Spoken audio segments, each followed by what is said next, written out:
Hey everybody, Mike Linville here with this week's installment of Office Hours, where we answer your questions about web design, web development, and online marketing.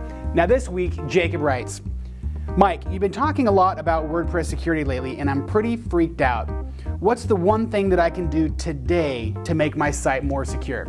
Jacob, that's actually a great question, and I'm glad that you're kind of freaked out, right? Because fear is a good thing if it actually gets you to move off of the bubble, if it gets you to do something, and it sounds like this is. But if the writing that we've been doing lately has been freaking you out, whatever you do, absolutely do not download our new ebook.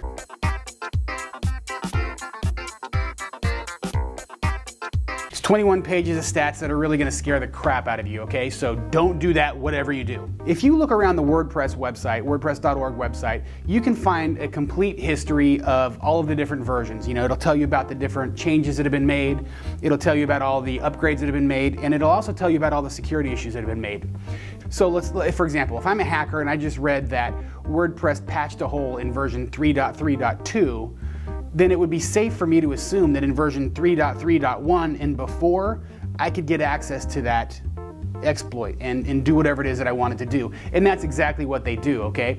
So the one way that hackers, the easiest way for a hacker to be able to know what scripts to throw at your site in order to be able to try to break in is to know the version number. So the one thing that we're gonna do today, it's gonna take you like 2 minutes to kind of get your site a little more secure. We're gonna hide that version number. Now, the version number in WordPress is stored in a couple of different places. One of them is just in the header of all of your pages. So if you view the source code, you'll be able to see it somewhere in probably the first 30 or 40 lines. The second place that most people forget about is in your RSS feeds. So what we want to do is we want to be able to have some sort of a function that's going to get rid of it everywhere. Now there's two ways that we can do this. The first way that we can do this is we can write just a custom filter, like a custom PHP filter, and then put it in your functions file. Now that's great if you're a programmer and you're super nerdy and you want to do that.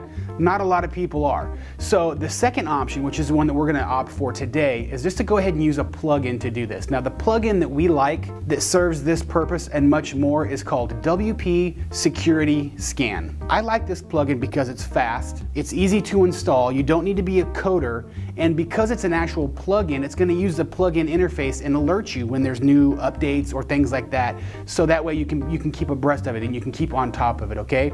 So on top of those benefits, it also gives you some additional functionality. It has in it like a secure password generator.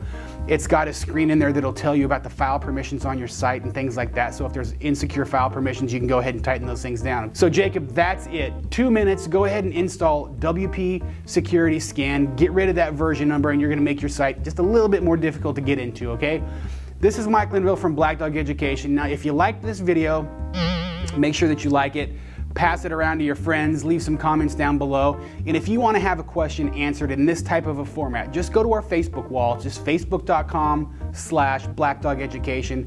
Answer your question out there, and then we'll go ahead and answer it in this type of a format, okay? This is Mike Linville from Black Dog Education. We'll see you next time.